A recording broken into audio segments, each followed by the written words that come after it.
Días, buenas noches. Vamos a dar a conocer la hoja de vida del profesor Kevin Ariel Montoya Hernández. Él es profesor en Ciencias Sociales en el grado de licenciatura de la Universidad Pedagógica Nacional Francisco Morazán en el año 2014. También es máster en Historia Social y Cultural de la Universidad Nacional Autónoma de Honduras en el 2025 y actualmente es docente investigador del área de Historia, Enseñanza de las Ciencias Sociales y Enseñanza de la Historia en la Universidad Pedagógica Nacional Francisco Morazán. Ha tenido amplias publicaciones, entre ellas titulada El Bicentenario de la Independencia en Honduras, reflexiones sobre la historiografía de la independencia y la enseñanza de aprendizaje en la historia.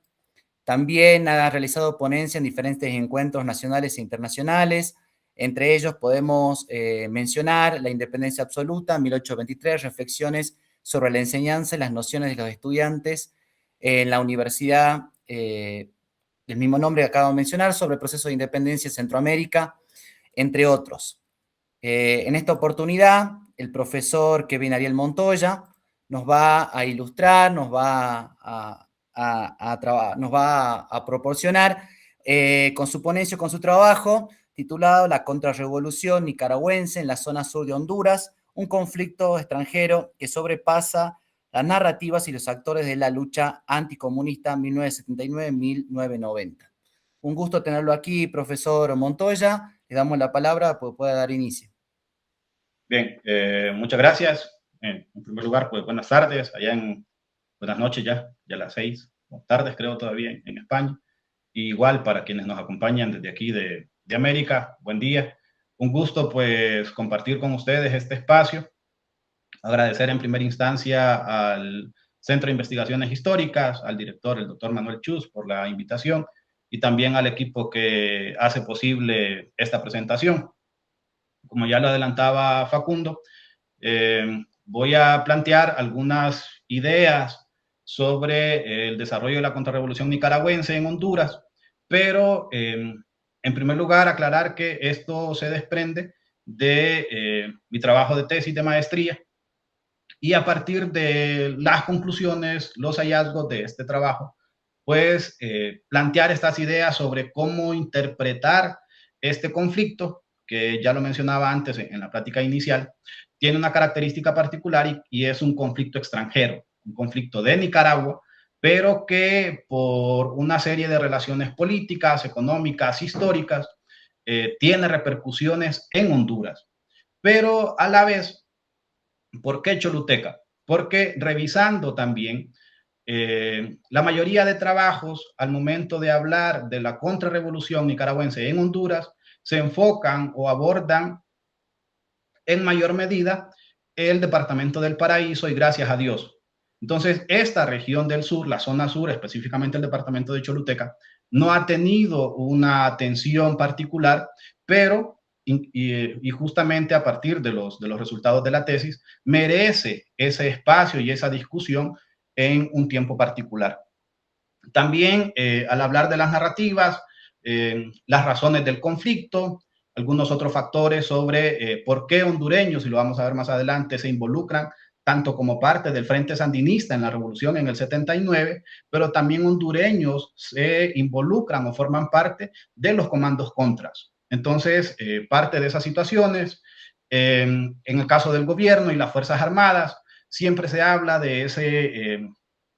de la doctrina anticomunista, pero para el gobierno de Honduras y las Fuerzas Armadas también tenía otros intereses. Entonces, visualizar ese punto y hablando de actores, ya en un escenario más local, en el caso de la frontera, traer a luz algunos personajes, algunos acontecimientos que marcan o aún tienen un impacto en la memoria y en el imaginario de la población sobre este conflicto. Entonces, es justamente lo que voy a abordar en este espacio. Bien, en primer lugar, para ubicarnos geográficamente y entender de qué espacio estamos hablando, acá justamente en amarillo los dos departamentos que se consideran como parte de la zona sur de Honduras, el departamento de Valle, el departamento de Choluteca, que también como parte del componente geográfico, esta región tuvo una atención importante por parte de todos los grupos armados involucrados. Choluteca y Valle geográficamente forman parte de la planicie costera del Pacífico, pero en el caso particular de Choluteca tiene condiciones de relieve variadas, pero también existen, además de dos aduanas, la aduana de la Fraternidad y la aduana de Guasaule, una serie de pasos ciegos, como se le llama popularmente, que conectan ambos lados de la frontera. Entonces, este es el espacio en cuestión, en estudio, pero también, entonces, para ubicar en un espacio más amplio, tenemos acá el mapa de Honduras y quiero hacer énfasis específicamente en toda la frontera terrestre entre ambos países. Lo que ya mencionaba, en el caso de los estudios que existen antes de la tesis, se enfocaban justamente en el departamento de Gracias a Dios, Olancho y El Paraíso. ¿A razón de qué? En primer lugar, porque algunos de los enfrentamientos que tuvieron mayor repercusión mediática se dieron en estos tres departamentos. Por ejemplo, también tenemos campamentos contras que tuvieron una gran concentración de combatientes, Mocorón en el caso de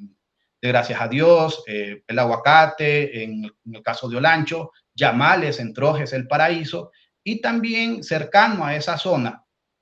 se instaló el Centro Regional de Entrenamiento Militar en la zona de Trujillo. Entonces,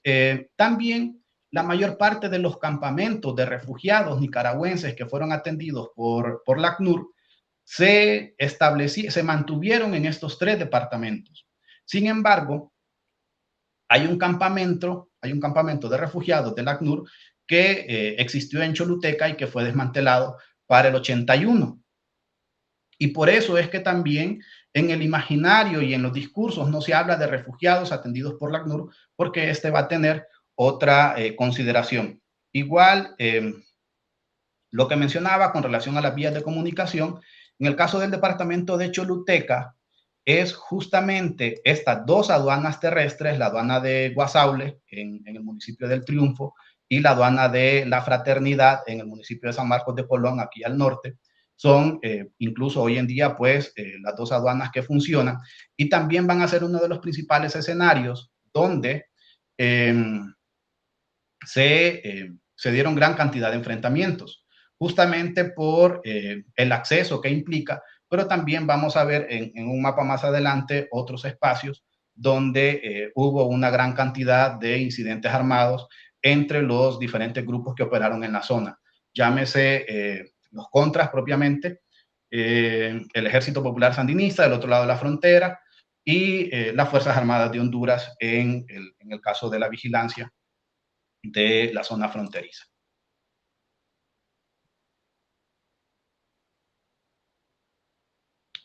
Bien. Ahora, para ubicarnos entonces, incluso cronológicamente, y dar una ubicación temporal sobre el proceso como tal,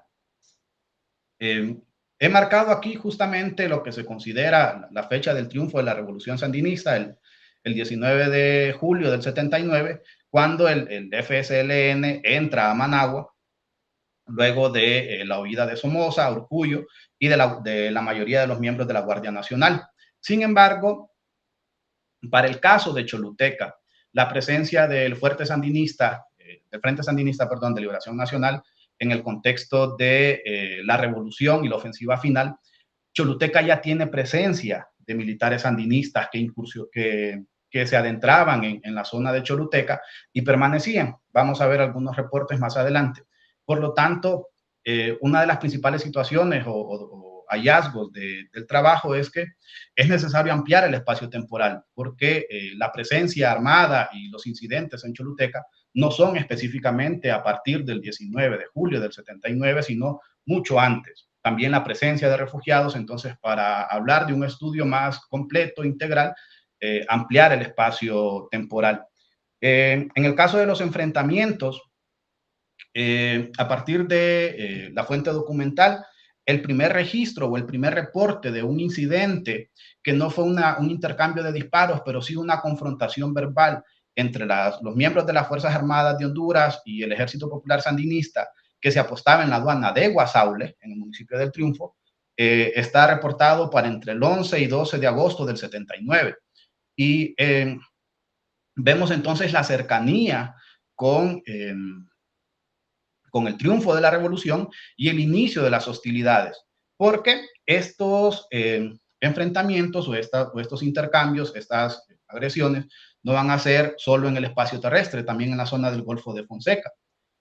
Y también el primer incidente armado lo tenemos justamente para agosto del 79. ¿Por qué el Golfo de Fonseca? Recordemos que esta zona aún no está definida la soberanía o la frontera marítima de las tres naciones.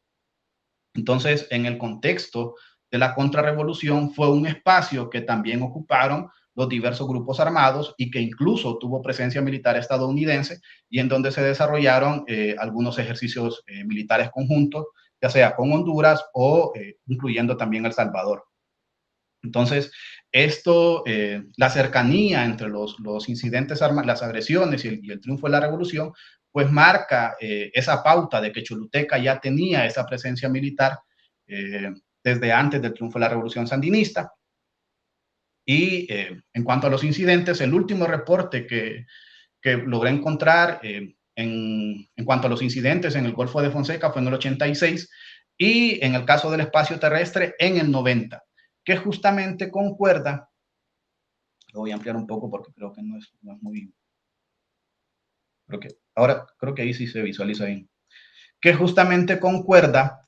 con, o que se da en el marco de las elecciones que vive Nicaragua, que va a tener Nicaragua en el 25 de febrero del 90 y que va a culminar con el triunfo de la Unión Opositora y con la candidata presidencial Violeta Barrios de Chamorro, que justamente es en el caso de Choluteca. Y para ubicarnos contextualmente, entonces, para el caso nacional, vamos a tener 4 gobiernos. Entre el 79, desde el 78 hasta el 82, quien asume la jefatura del gobierno de Honduras es Policarpo Paz García, que recordemos, Honduras está en un espacio, en un contexto de dictaduras militares. Y también tiene sus peculiaridades, lo vamos a ver más adelante, porque es justamente en el contexto de la contrarrevolución que Honduras inicia ese tránsito hacia el régimen democrático con la constituyente y la sanción de la constitución, de la constitución actual en 1982, y cuando asume entonces Roberto Suazo Córdoba el 27 de enero del 82 como presidente democrático. Y esto entonces marca una pauta a esa transición y también va a marcar un alineamiento en cuanto a la lucha anticomunista, un discurso ampliamente anticomunista de Roberto Suazo Córdoba, también a la luz de las agresiones o de los enfrentamientos que se desarrollan en la frontera. Y también para el 86 asume José Simón Azcona, liberal, que se visualizan dos posturas. Como parte de la campaña política, no se muestra a favor, en los discursos no se percibe ese alineamiento hacia la lucha anticomunista promovida por Estados Unidos, pero una vez ya en el poder, debido a los beneficios que se otorga, esta cooperación otorgaba, pues va a haber un cambio de discurso. En el 90, ya con la finalización del conflicto, la desmovilización y el desarme de la contra, ya está en el gobierno Rafael Leonardo Callejas, quien simbólicamente pues asume y para finales mayo, junio, si mal no recuerdo, pero siempre en el 90, se me escapa el mes exacto, pero simbólicamente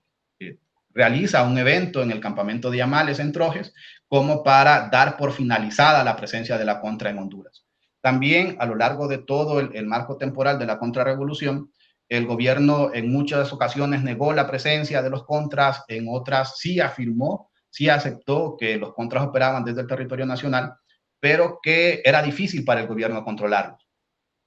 Y en un contexto entonces más amplio o en el marco de la lucha anticomunista, vamos a tener en el caso de Estados Unidos, desde el 77 al 81, Jimmy Carter como presidente que asume una política no radical, no tan radical si lo comparamos con Ronald Reagan, su sucesor, y es justamente por presiones de Carter que Honduras inicia ese tránsito de una dictadura militar hacia un gobierno democrático. Con Reagan y sus 2 periodos de gobierno es donde hay un mayor apoyo y todo lo que ya conocemos sobre cómo Estados Unidos impulsa y apoya económicamente con instrucción militar, todo el desarrollo de la contra. Y el cambio de gobierno de Bush, pues también se visualiza ya en el 89, que ya estamos en un contexto de los acuerdos de paz y ya buscando una solución pacífica hacia la finalización del conflicto desde este escenario. Entonces, temporalmente, esto nos permite ubicarnos y entender el contexto, no solo de Nicaragua, sino el contexto nacional y también el contexto global. ¿Por qué? Porque al hablar justamente de este escenario, sí es de este periodo, de este proceso de la contrarrevolución, sí es adecuado entender o rastrear temporalmente algunos elementos o sucesos que se dan en cuanto a la cooperación militar, la presencia militar de Estados Unidos en Honduras, que se rastrea desde 1954 con la firma de un convenio bilateral de cooperación militar que es entre Estados Unidos y Honduras, y que justamente en el 82, cuando asume Roberto Suazo Córdoba, se firma un anexo de este convenio y con la ampliación de la cooperación económica y militar. Bien, una de las principales situaciones entonces que tenemos sobre cómo reinterpretar estas narrativas sobre la contrarrevolución y en el caso de sus manifestaciones en el territorio hondureño, no es, tenemos que ver más allá de esas fechas, de lo que ya mencionaba antes, el 19 de julio del 79 hasta junio del 90, porque debido a esa proximidad geográfica, las vías de comunicación terrestre que Choluteca tenía, ya vemos, y aunque no he logrado rastrear con eh,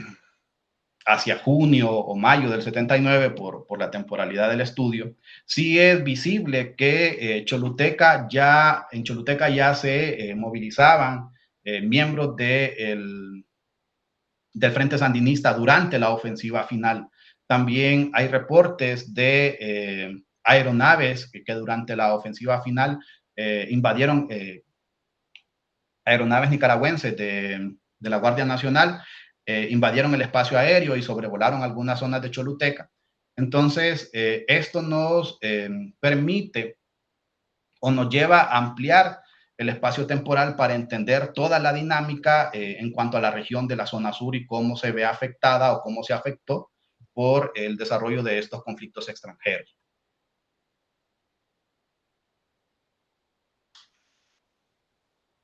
Bien, ¿por qué es necesario hablar sobre el papel de las Fuerzas Armadas y el gobierno de Honduras? Justamente a partir de los contactos políticos, las relaciones de cooperación que existían para la época, cuando el Frente Sandinista llega toma Managua, entra triunfante a Managua, la mayor parte, gran cantidad de líderes políticos y sobre todo de la Guardia Nacional llegan en desbandada a Tegucigalpa y el gobierno de Honduras les va a brindar asilo político inicialmente como refugiados. Entonces, también es una de las primeras disputas políticas, de las confrontaciones políticas que va a existir entre el gobierno de Policarpo Paz y el gobierno sandinista con la Junta de Gobierno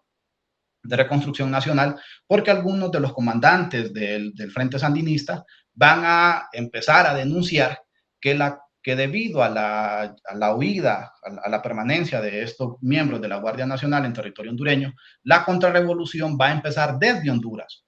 Se me viene a la mente ahorita justamente un reporte de una intervención de Tomás Borge,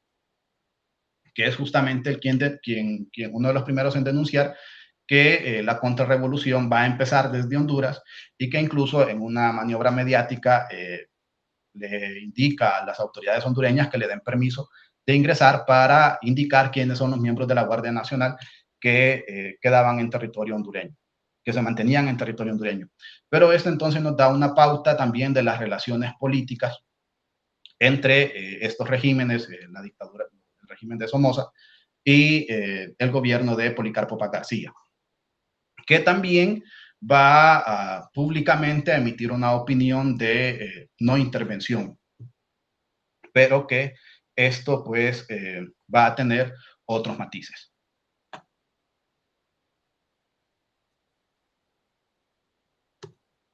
Bien, entonces,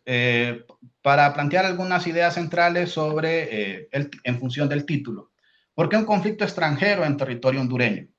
En primer lugar, y como ya lo he mencionado antes, toda la zona sur y el Golfo de Fonseca tenía para la época y para los objetivos de desestabilizar el régimen sandinista un valor geopolítico y un valor geoestratégico, no solo por la no definición de la frontera marítima, sino también por las condiciones de relieve y, y las condiciones de relieve que permitían desarrollar una guerra de guerrillas. También, ya lo voy a mostrar en un momento, hay un estudio de la Dirección de Inteligencia de la CIA que explora todas las posibilidades armadas que pueden desarrollarse en la zona sur y concluye justamente que por el relieve de la planicie costera es la única zona donde Nicaragua o Honduras podían desplegar gran cantidad de efectivos militares, pero que justamente la línea de frontera entre en el departamento de Choluteca, gran parte de la zona fronteriza permitía la incursión de pequeños grupos y desarrollar una guerra de guerrillas que justamente es lo que se desarrolló en la zona. Luego, el papel del gobierno y las Fuerzas Armadas, como ya lo había mencionado, como aliados estratégicos a partir de la firma del convenio militar en el 54, el anexo en el 82, pero también con el apoyo económico. Más adelante lo voy a mostrar, una tabla con la cantidad de el apoyo en millones de dólares que se brindó a Estados Unidos en ayuda económica y en ayuda militar al gobierno de Honduras, al Estado de Honduras, en este periodo de la contrarrevolución. Entonces, también el hecho de que la contra se mantuviera en territorio nacional y que la contrarrevolución siguiera su desarrollo, tenía un interés económico para el gobierno de Honduras y también parte del anexo del convenio bilateral es la instrucción militar que Estados Unidos brindó a gran cantidad de oficiales y escala básica del ejército hondureño. De ahí, justamente, una vez que Choluteca se convierte o transita hacia una zona de conflicto activa, vamos a tener tres grupos armados: los contras, las Fuerzas Armadas y el Ejército Popular Sandinista, lo que va a derivar entonces en una serie de agresiones, enfrentamientos, intercambio de disparos, que no va a tener la intensidad que sí tuvieron algunos enfrentamientos en el Paraíso, en Gracias a Dios, pero que sí fue la primera zona en donde inician estos enfrentamientos armados. Entonces, al hablar de la contrarrevolución en Honduras, debemos fijar sus inicios en la zona sur y no en los otros espacios que a medida que se desarrolla el conflicto armado, van a ir adquiriendo protagonismo. Pero es justamente en este espacio de la zona sur donde tiene su génesis y donde incluso se convierte en un tema de seguridad nacional por el contexto político que ya he descrito para el país en el tránsito del gobierno de Policarpo Paz hacia Roberto Suazo Córdoba.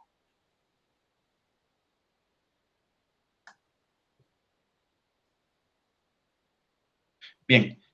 justamente en este mapa, pues, se pueden apreciar cuáles son esas condiciones físicas que tenía el departamento de Choluteca.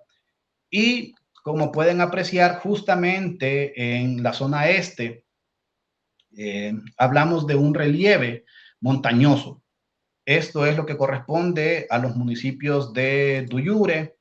San Marcos de Colón, Morolica, El Corpus, Concepción de María y El Triunfo en menor medida,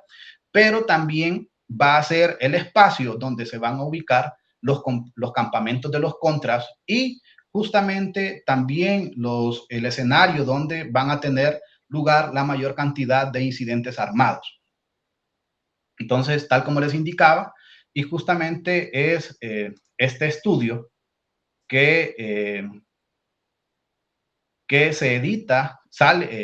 es un archivo desclasificado de la CIA, que se produce en 1984 y que se enfoca específicamente en todas las potencialidades para las actividades armadas que ofrecían no solo la zona del Golfo de Fonseca, sino el espacio terrestre. Entonces, es ahí donde se concluye que por su, por,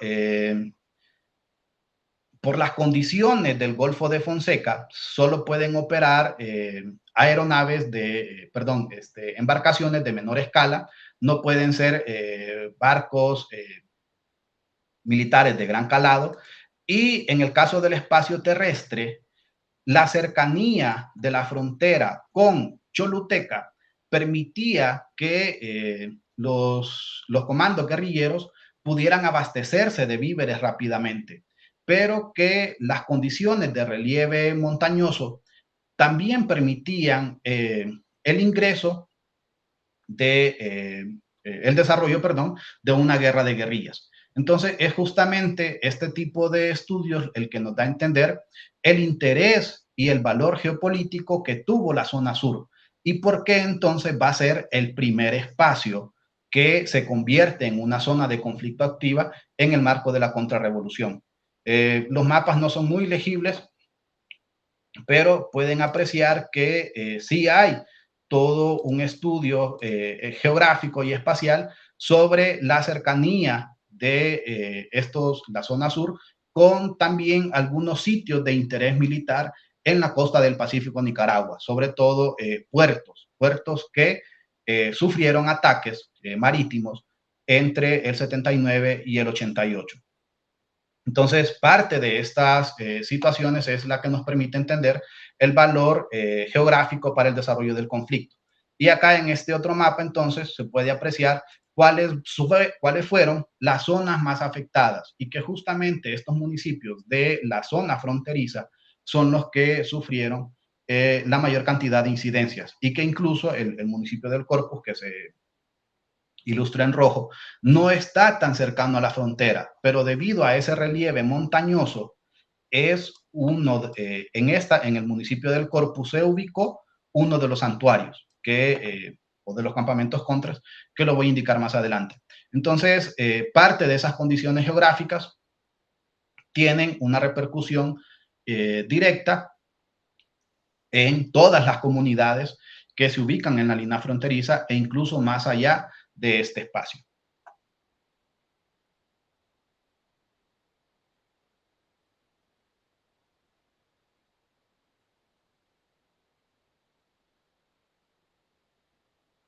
Bien,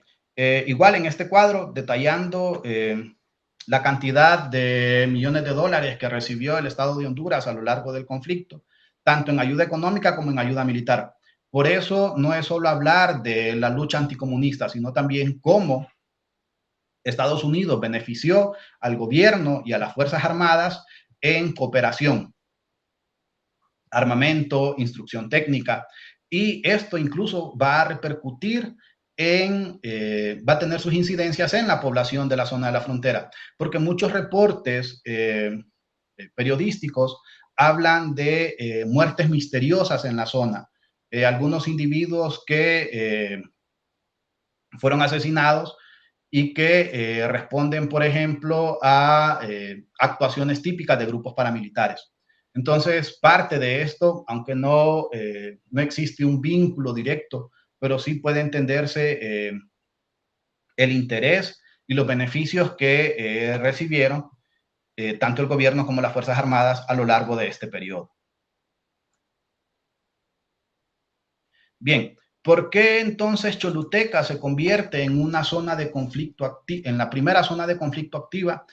y merece esa discusión en cuanto al desarrollo de la contrarrevolución en todo el espacio en la frontera hondureña? Ya como describí antes, los primeros enfrentamientos se dan en la zona sur. Esto conlleva o tiene como consecuencia que tanto los mandos militares nicaragüenses como hondureños inician una serie de reuniones para poner fin a estas agresiones, situación que no sucedió. Pero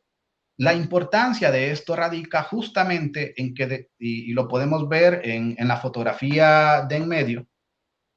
que el único espacio, el único momento donde se reunieron justamente el jefe de Estado, en el caso de Honduras, Policarpo Paz García, y el jefe de Estado de Nicaragua, Daniel Ortega,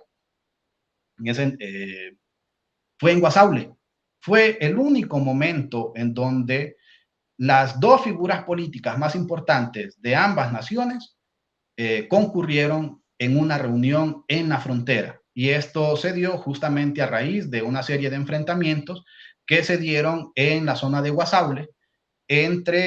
a finales, como el 20 de abril aproximadamente. En un primer momento se reunieron las autoridades militares. En la fotografía de la izquierda, aunque no se distinguen, aparecen varios comandantes del Frente Sandinista, incluso algunas fotografías de Humberto Ortega, perdón. Y en el caso ya para hablarlo a un nivel más político, esta reunión entre Daniel Ortega, que ustedes lo pueden ver en la figura de en medio, y Policarpo Paz García, en la persona a la izquierda en la fotografía. También esto va marcando la pauta porque a partir del incremento de estas agresiones o estos enfrentamientos entre las Fuerzas Armadas y el ejército sandinista, estas reuniones no procedieron, tampoco el cese de las hostilidades, porque respondían a una dinámica. Y algo que se me escapó mencionar al inicio es que el estudio comprendía tanto fuente documental como fuente oral. Y para la fuente oral, entrevisté a excombatientes hondureños que formaron parte de la Contra, civiles de la zona de Concepción de María, y los excombatientes indican que los enfrentamientos entre las Fuerzas Armadas de Honduras y el ejército sandinista eran consecuencia de sus incursiones, de la incursión de los contras en Nicaragua, porque una vez que ellos ingresaban a Nicaragua, cumplían con el objetivo de la incursión y se retiraban, eran perseguidos por el ejército sandinista, y que justamente en esa persecución era donde se iniciaban los intercambios de disparos entre el EPS, el Ejército Popular Sandinista, y las Fuerzas Armadas.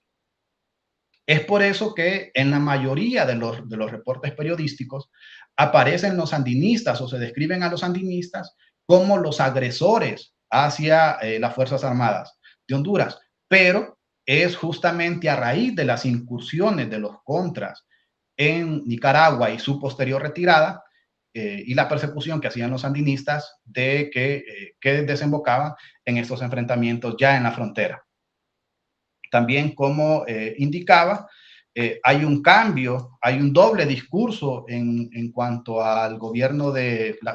durante el gobierno de José Simón Ascona, porque públicamente en muchas ocasiones mencionó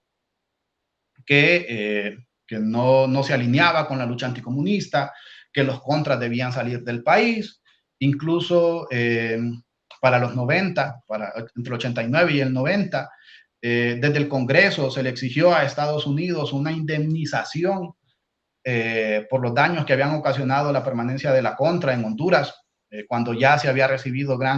una importante cantidad de millones de dólares en cooperación económica y militar, pero esto ilustra entonces las narrativas que no aparecen en muchos espacios al momento de discutir sobre la contra, pero que también marcaron la pauta en el desarrollo del conflicto. No sé si hasta aquí voy bien, porque no me he percatado, solo... Aquí te seguimos, Kevin. Muchas gracias. Bueno. Te escuchamos muy bien.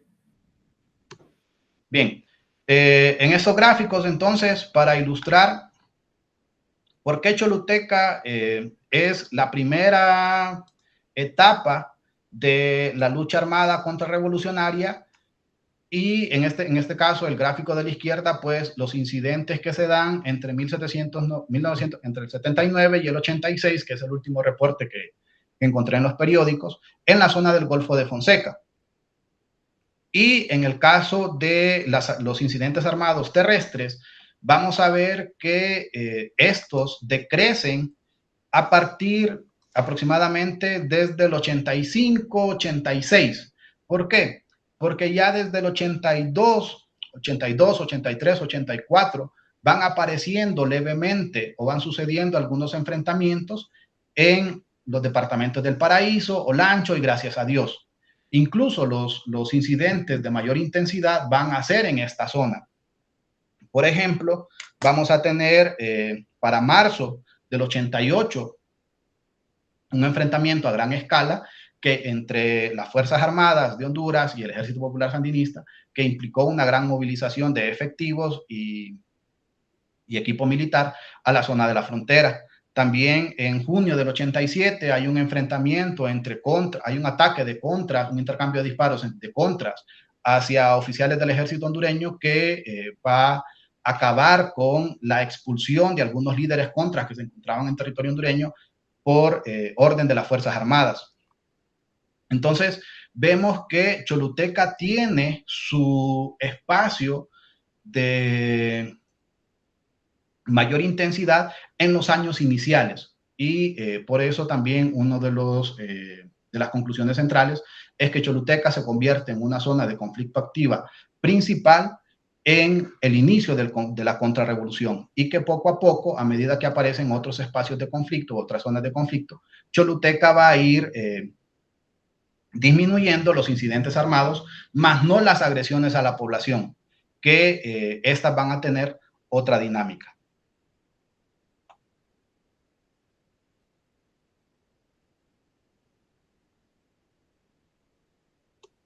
Bien, acá el otro punto, y que no lo... es un tema que queda por investigar, porque sí está documentado que hondureños participaron como combatientes, ya sea parte del Frente Sandinista o como parte de la contra. El detalle son las razones. Y para quienes participaron como miembros del Frente Sandinista, podemos aducir una causa ideológica. Estos son dos reportes de justamente dos ciudadanos hondureños que formaron parte de la lucha en la ofensiva final en julio del 79, y en el caso del primero es asesinado por exguardias somocistas en Jinotepe. Se me escapa el nombre. Y no logro. Guillermo Matute. El de la izquierda es justamente sus restos son expatriados hacia Honduras, y recibe pues un reconocimiento, y tal como se describe en el reportaje. Y el segundo caso del que logré encontrar es justamente Edgardo Vázquez, un ex sandinista que fue asesinado en Choluteca para 1980, y que este asesinato fue atribuido a exguardias somocistas. Pero platicando con otras personas, sí existe una gran cantidad de personas, una cantidad considerable de personas en la zona de Choluteca, que fueron combatientes sandinistas durante la Revolución del 79 y otra cantidad de individuos que formaron parte de la Contra, pero que al menos en las entrevistas con ellos, la causa anticomunista no fue una de las razones por las cuales combatieron con los Contras. Por cuestiones de tiempo, solo pude entrevistar 3 excombatientes. De ellos, uno menciona que ingresó al comando por curiosidad. El segundo, que es el relato que aparece en pantalla,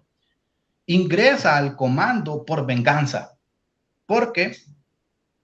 su familia vivía en Nicaragua y que incluso él describe que formó parte de un grupo de jóvenes que promovían la revolución, pero que una vez triunfa la revolución sandinista, por ser hondureño, los mismos sandinistas empiezan a verlo como un enemigo. Y él es secuestrado por miembros del ejército en el 80 y su hermano es secuestrado en el 83. De hecho, aparece el reporte del periódico donde el papá y otro hermano van a la gobernación de Choluteca a solicitar asistencia para que para que liberen a estos 2 ciudadanos hondureños. Entonces, esta persona, Arturo Andino, que es el alias que se le atribuyó, él prácticamente describe que ingresó al comando por venganza, por haber sido apresado por los sandinistas, y que ya una vez en el comando, entonces, se discutían o se hablaba de toda la lucha anticomunista, pero que no fue la razón principal por la que él ingresó. Y el caso de otro excombatiente que fue secuestrado por los mismos comandos de la Contra al ser un individuo de origen nicaragüense. En el caso de la frontera vamos a tener gran cantidad de ciudadanos hondureños que tienen ancestros en Nicaragua o que llegaron siendo niños, su familia se trasladó a vivir en Honduras. Entonces, igual aparece es mencionado por uno de los combatientes, el que ingresa por curiosidad, que parte de las actividades que desarrollaba el comando era movilizarse de aldea en aldea y ubicar a todos aquellos que fueran ciudadanos nicaragüenses que habían huido durante la revolución o durante los inicios de la Contra o descendientes de nicaragüenses y que eran secuestrados y obligados a formar parte de los comandos. Entonces, este es una línea que aún queda pendiente por investigar, porque entonces el contra hondureño no podría ubicarse en la típica categoría de mercenario y tampoco como un guerrero de conciencia. Entonces, parte de esas situaciones es de lo que queda pendiente o futuras líneas de investigación. Porque sí hay una gran cantidad de personas, pero por particularidades que se viven hoy en día en la región y que también es una de las conclusiones, a pesar de que el conflicto finalizó en el 90, las repercusiones aún sobreviven en la zona. Y hay lugares a los que durante las entrevistas no pude acceder porque era un desconocido. Aunque mi familia la familia de mi mamá es de la zona de Concepción de María, en muchas aldeas era un desconocido, no tenía un contacto. En otras ocasiones sí lograba ubicar a alguien que quisiera hablar, pero ya al momento de hacer la entrevista se retractaba. Hay personas que tienen miedo incluso solo de mencionar qué sucede. Entonces también parte de las conclusiones es que a pesar de que el conflicto haya finalizado, como mencionaba, sí aún se manifiestan algunas repercusiones en la zona. Bien, para avanzar, ya para ir avanzando, porque creo que el tiempo me apremia, justamente este es el mapa que les quería mostrar sobre las diversas zonas que fueron objeto ya sea de enfrentamientos armados, son los puntos que se muestran en rojo, y pueden ver que se dan a lo largo de la zona fronteriza, ya sea en la zona plana por el municipio del Triunfo o de Choluteca, pero la mayoría se va a concentrar en la zona montañosa de los municipios de San Marcos de Colón, Concepción de María y también los campamentos. Documentado como tal, en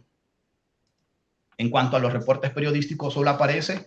un campamento, que es justamente el que aparece con el número 7 en Concepción de María, el Guanacaste, que fue descubierto por miembros del ejército hondureño y fue desmantelado para el 81. Pero los otros 3 que aparecen, el número 4 en el Corpus, el número 6 en Concepción de María y sobre todo el número 5 en San Marcos de Colón, son los que aparecen en la fuente o son relatados tanto por civiles como por excombatientes, y que incluso este de San Marcos de Colón, todos lo identifican, todos los excombatientes lo identifican como el campamento principal. Y esto también tiene repercusiones porque de los sitios que tuvieron o que fueron objeto de los sitios que fueron más atacados, va a ser es justamente esta comunidad número 5, Duyusupo, en San Marcos de Colón. En el caso de Concepción de María, el número 22, la comunidad de La Guaruma, y el número 19 y 20. El 19 es Palo Verde, que justamente en Palo Verde se ubicaba un puesto fronterizo del ejército hondureño, y el número 20 era la comunidad de San Benito. Y también con las dos aduanas, aquí el número 14, que corresponde a la aduana de la Fraternidad, y el número 25, que corresponde a la aduana de Guasaule. Van a ser estos los sitios donde vamos a tener la mayor cantidad de incidentes armados. Entonces, esto también corresponde a la ubicación de los grupos contras y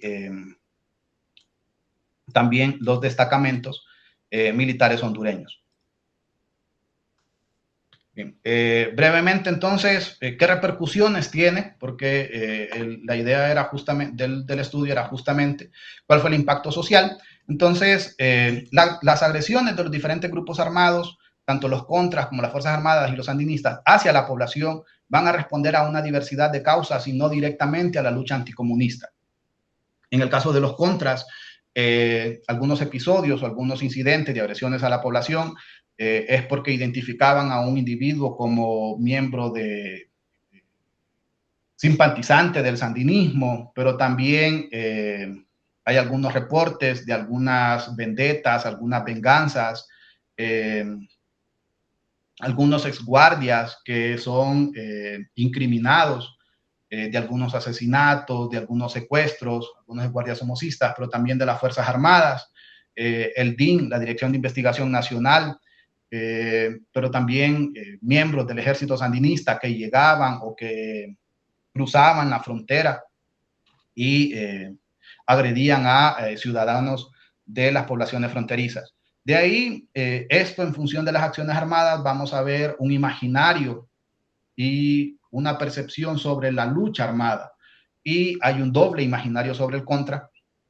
uno positivo por la lucha que representaba, algunos sí simpatizaban, incluso establecen comparaciones con el régimen actual en Nicaragua, pero otros que lo ven como algo negativo directamente por las agresiones. De ahí también el papel de los organismos nacionales con atención a los refugiados, tanto el gobierno como organismos internacionales, porque aquí aparece un componente y es el parentesco transfronterizo, que va a suponer un elemento importante para la ayuda de los refugiados. Porque, como ya indicaba, el campamento del ACNUR se desmanteló en el 81,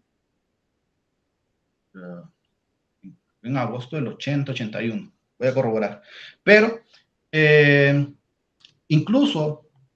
oficiales del ejército hondureño apostados en la zona de Choluteca destacaban que la mayoría de refugiados eran atendidos o recibían acopio por familiares que tenían en la frontera, familiares hondureños que les acogían y que por lo tanto muchos de estos refugiados no se visualizaban divagando por la ciudad de Choluteca. También hubo una afectación directa a las actividades económicas en la frontera, más allá de las dos aduanas, porque algo que mencionar es que para la mayoría de la población, la frontera no, el otro lado de la frontera no constituye un espacio ajeno. El otro lado de la frontera, hablamos de intercambio económico, hablamos de posesión de tierras. Hay muchos casos, aún hoy en día, de personas que poseen tierras, desarrollan sus actividades agrícolas y de ganadería al otro lado de la frontera. Entonces, esto también tiene que ver con la apropiación del espacio y cómo las personas de estas comunidades fronterizas sí se perciben como los principales afectados de un conflicto extranjero a causa del apoyo nacional, a causa del apoyo del gobierno y de las Fuerzas Armadas. Bien, parte de estas situaciones, entonces, igual algunos sobre la narrativa, que las narrativas tradicionales, algunos incidentes donde ciudadanos que pertenecían a grupos como sindicatos o en este caso trabajadores, en el correspondiente a la imagen de la izquierda con Antonio Velázquez, era un docente que fue agredido por un oficial de Hacienda que lo escuchó en el autobús que iban hablando de lo que sucedía en Nicaragua, según el reporte. Entonces, también las Fuerzas Armadas y los grupos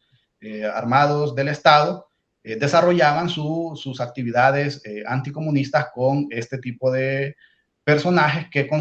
podían considerar afines a el régimen sandinista. En el caso de la fotografía central, corresponde a uno de los numerosos casos, pero que sí, este sí está documentado, de personas que en las entrevistas, relatos de personas que fueron asesinados en el contexto de la contrarrevolución. No está, en el relato no queda claro, aunque la persona que lo describe sí menciona que fueron los sandinistas quienes asesinan a David Cárcamo, pero es uno de los pocos casos que aparece en las entrevistas y que hay un reporte periodístico de él. Incluso esto pues forma parte de la triangulación de los datos entre la fuente oral y la fuente escrita y que aún genera sentimiento en las personas, en el vínculo familiar, porque incluso, según lo que describen, David Cárcamo fue asesinado por agentes sandinistas en territorio hondureño, pero que fue trasladado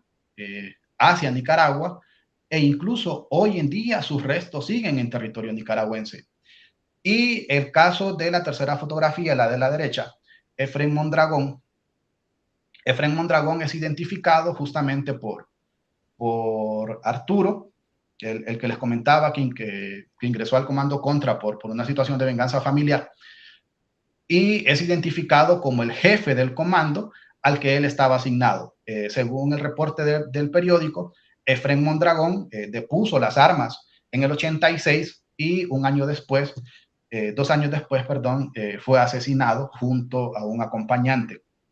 Entonces, esto también nos ayuda a visualizar o a visibilizar personajes que no aparecen en las narrativas sobre los protagonistas del conflicto a gran escala, pero sí de personajes que tuvieron relevancia para este espacio particular de la frontera. Y también da validez a las narrativas de los pobladores de la zona. De ahí también, en este caso, un gráfico sobre las agresiones a la población que fueron objeto ya sea por parte de cualquiera de los grupos armados, y pueden ver que existe una correlación entre el tiempo en que Choluteca fue una zona, el tiempo en que Choluteca tuvo la mayor cantidad de enfrentamientos armados entre las Fuerzas Armadas y los sandinistas, pero a partir del 86-87, la mayor parte de agresiones a la población se van a sufrir, van a ser a causa de el estallido de minas terrestres. Entonces, aunque los enfrentamientos entre los grupos armados hayan disminuido, la frontera siguió siendo un espacio inseguro para la población, a partir de la gran cantidad de minas que estaban en la zona de la frontera y que incluso seguían siendo un condicionante para no cruzar hacia territorio nicaragüense u hondureño. También algunos episodios de venganza, algunas vendetas familiares, por ejemplo, en la zona de Marcovia, de una familia donde 2 miembros de cada familia fueron asesinados por que una familia denunció a otra de ser afín al régimen sandinista. Y eso desembocó en una venganza familiar. También hay otro episodio en Choluteca, donde a raíz de una venganza familiar, creo que tres miembros de una familia fallecieron producto de un ataque con una bomba que fue adquirida en la zona de la frontera. Entonces, esto también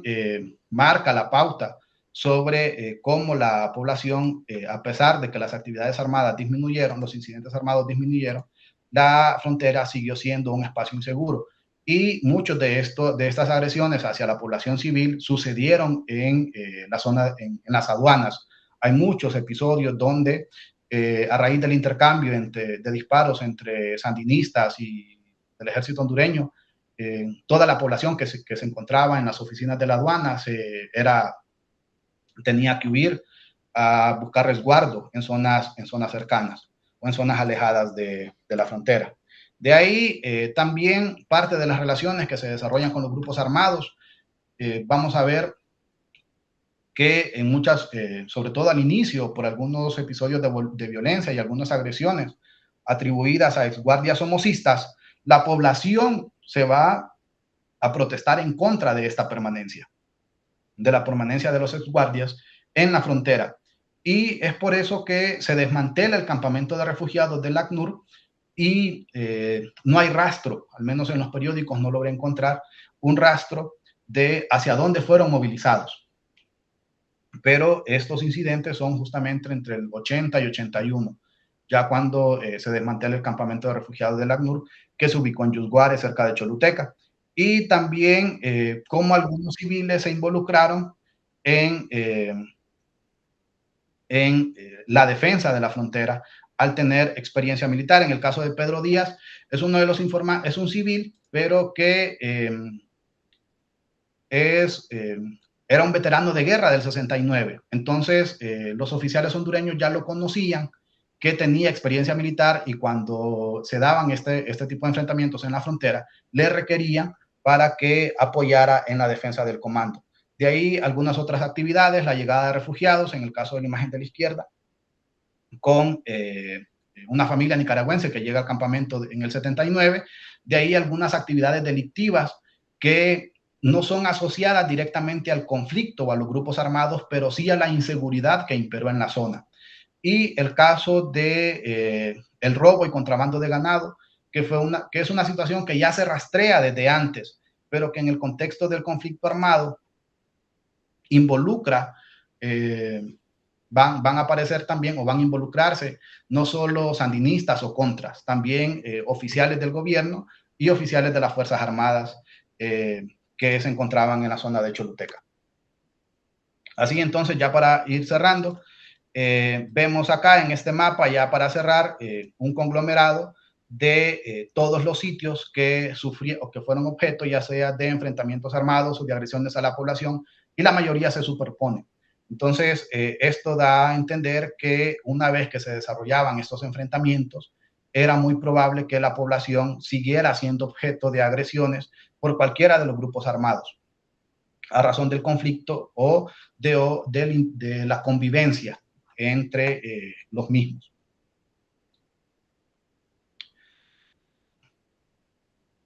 Bien, creo que por cuestiones de tiempo, entonces, aquí me quedaría, y esta sería mi participación. Creo que sí me extendí un poco.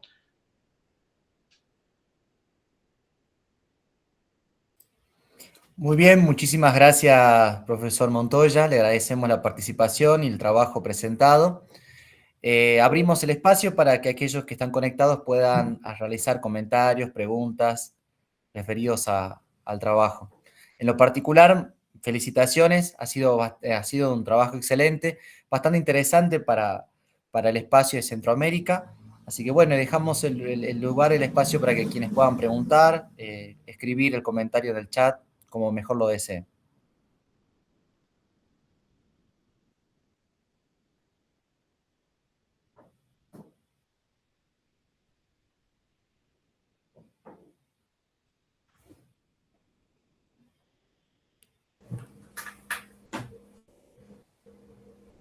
Muy bien, Estela, te escuchamos.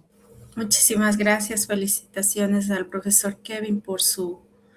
exposición. Me gustó mucho la intervención suya y bueno, me clavé mucho en la imagen del periódico Ahora Sí que usted nos mostró. Y en cuanto a esa publicación, la portada del periódico presentaba un título del FSLN, era verdad, como un hecho histórico inmediato y decisivo. Bueno, me viene la pregunta, ¿cómo influyó la caída del régimen somocista en la reconfiguración política y social de Nicaragua tras 1979? Bien, pues prácticamente para el caso de Nicaragua constituye una toma inmediata del poder por parte de la Junta de Gobierno en el 79, pero en el caso de la reconfiguración política con Honduras, sí, de entrada se va a dar esa confrontación entre ambos regímenes, porque en el caso de Nicaragua empieza a acusar al gobierno hondureño de ser cómplice, de dar asilo a todos estos exmiembros de la Guardia Somocista y también de apañar o de ser muy permisivo, incluso cómplice con el desarrollo de la contrarrevolución. Entonces, en el caso de Nicaragua, de forma inmediata se da casi la instalación de la Junta de Gobierno y luego con la presidencia de Ortega en las elecciones del 84, no recuerdo, pero en el caso de Honduras las confrontaciones son inmediatas a nivel político.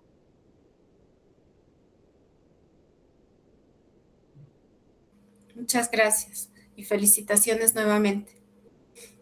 Muchas gracias.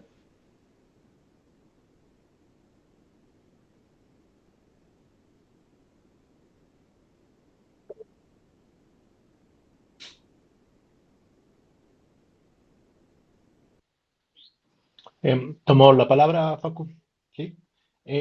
Kevin, muchísimas felicidades por la exposición. Me pareció muy eh, fluida, interesante y documentada, pero además de todo, pues muy interesante, ¿no? Para ir viendo como desde muy cerca digamos, este proceso que aparentemente conocemos tan bien, pero que evidentemente desde tus fuentes y las reflexiones, pues hay todavía mucho por decir, por ahondar y por traer al presente, ¿no? Sabiendo que también participas en otro proyecto sobre libros de texto y adelantando quizás un poquito de lo que vendrá en el mes de febrero, pero ¿cuál es la visión y cuál es la perspectiva, digamos, qué tanto filtro hay para este proceso, para estas nuevas investigaciones, para las nuevas reflexiones, qué tanto eso transmina a lo que en México al menos llamamos historia oficial, ¿no? La historia gubernamental que se da en las escuelas, qué tanto de ello se está rescatando, qué tanto se omite, las voces y silencios de todo esto, qué reflexión nos podrá regalar a ese respecto. Y Pues, felicitarte nuevamente. bueno, muchas gracias, Joaquín. Inicialmente, pues es un tema que no aparece, que no se trata en el aula de clases. Para ubicar en contexto, generalmente, cuando hablamos de historia de Honduras, son muy pocos los acontecimientos del siglo XX que forman parte de las temáticas que se abordan en el aula. Para ser precisos, la huelga bananera del 54, por cuestiones de tiempo incluso a veces se salta se omite todo este espacio de las dictaduras militares y se llega hasta el retorno al régimen democrático, pero generalmente no forma parte de las discusiones en el aula de clase en cualquiera de los niveles. Podrían darse ciertas situaciones donde se discuta a nivel superior en las universidades, pero, y justamente como ya mencionaba, cuando el docente se enfoca en la enseñanza de la historia de Honduras, tradicionalmente es periodo prehispánico, muy breve, periodo colonial, como el Fuerte, y siglo XIX, hasta ahí. Por cuestiones de tiempo, si ajusta, llámese el semestre, el parcial, en el caso de los colegios, muy pocos del siglo XX. Y sí, la huelga bananera, y de ahí el retorno al régimen democrático en el 82 con Suazo Córdoba. Ahora el golpe de Estado, el 2009, también se discute en algunos espacios, pero este tipo de conflictos no.